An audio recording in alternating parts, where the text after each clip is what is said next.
you are a freaking rocket ship to the moon, man. Like you came out of nowhere for me, like consuming college basketball, where I didn't know the name John Fanta, and then suddenly, like it felt like a 2 week span. Not only did I know the name John Fanta, like John Fanta is the guy, and Right. like if you need to know anything about Big East basketball, you go to John Fanta. Mhm. Your face is on every Big East game I'm watching. So I'm curious, like for the people listening that might not know a ton about you, where did you come from? Where did this rocket ship take off from? And how did we get here? So I grew up on the west side of Cleveland. So you're Whoa. probably thinking, well, wait a minute, Cleveland, college basketball, how do those two go together? I'm a long suffering, I guess, Browns fan. Indians, now Guardians, Cavaliers, big Cleveland sports fan. And when you grow up in Cleveland, you eat, breathe, sleep, die sports Mhm. and the voices that tell the stories. Here's how I fell in love with college basketball. Wolstein Center, mid 2000s. It is Wake Forest in West Virginia in the Mm, NCAA tournament at great the game. Wolstein Center. My grandpa, whose name is also John, calls up and says, I've got tickets. It's going to be a late night. Little did he know it was going to be a double overtime game that never ended. And that I looked around the stands at the Wolstein Center. There were people asleep by the Mm. time the game ended. And it was Chris Paul and it was Pittsnoggle and Mhm. Mike Gansey and West Virginia just willed itself to win. And I'll never forget falling in love that night with college basketball because walking around the building, everybody's talking about how great that Wake is and that Wake's supposed to win. And West Virginia just found a way to win that game in dramatic fashion to move on. And they had the local kid in Mike Gansey. They had so much buzz around them. It was really amazing. It was really, really amazing. That's how I fell in love with college basketball. And, you know, you think about it, like we all remember being 11, 12, 13 years old if we grew up watching college hoops and you come home from school and you're watching the Big East tournament at Madison Square Garden. And I Mhm. always remember thinking like, man, that is just the coolest thing. It's inside the best building in the world. It's got all these traditional brands. My freshman year at college was actually the first year of the reconfigured Big East, though, and the first year of the Big East on Fox Sports. And I went to Seton Hall, little, you know, at the time. I mean, not exactly a very relevant program.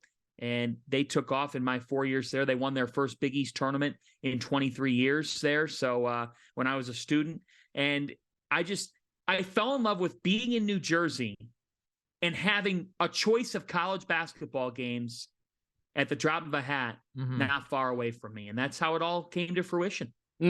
I love that story, and it got me fired up because, there's something about college basketball, that genuineness, that you can see, that passion that kinda comes through, and, you mentioned Seton Hall. Obviously, Coach Raff coached at Seton Hall back in the day. Must be You something in the water Right, there that makes exactly. everyone likable, And Tate, like he's some FaceTiming us from New Jersey. New yeah. Jersey has, and Rutgers is playing well. New Jersey is a basketball Uh, uh, state. A lot of people know this, but when you bring up Seton Hall, so I have to bring up the game last night. Casey and Defo gets the rebound, gets the game winner. Shaheen Holloway gets his first, some would say program win, signature win Yeah. of Mhm. his Yeah. new era.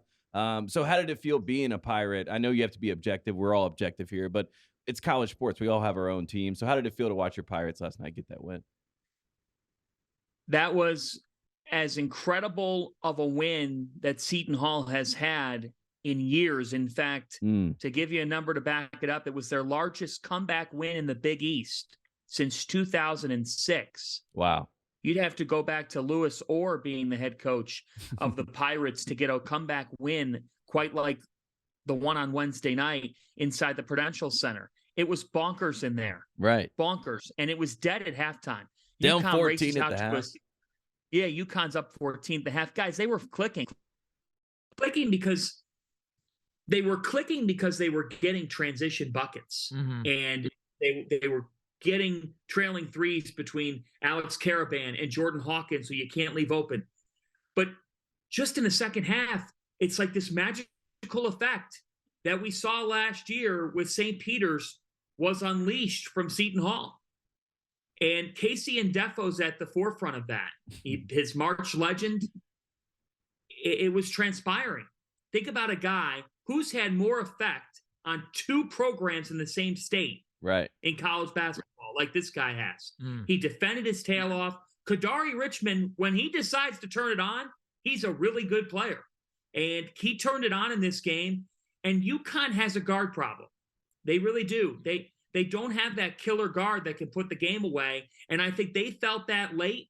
They've got to figure things out. They've got Butler on Sunday. That's an opportunity for them to figure things out. But for Seton Hall, it's a huge win. It gets them in the bubble conversation.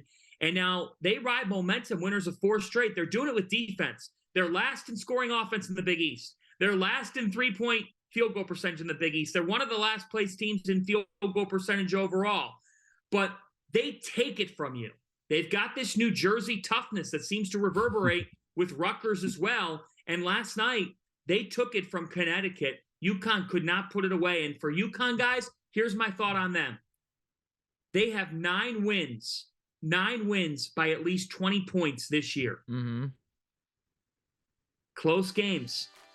Not great. Not great for that team. Not great. Right. No. So why don't they just win by 20 then? That's what I don't understand. Like, if you know that, like, why not just win every game by 20? Right. It doesn't make any sense.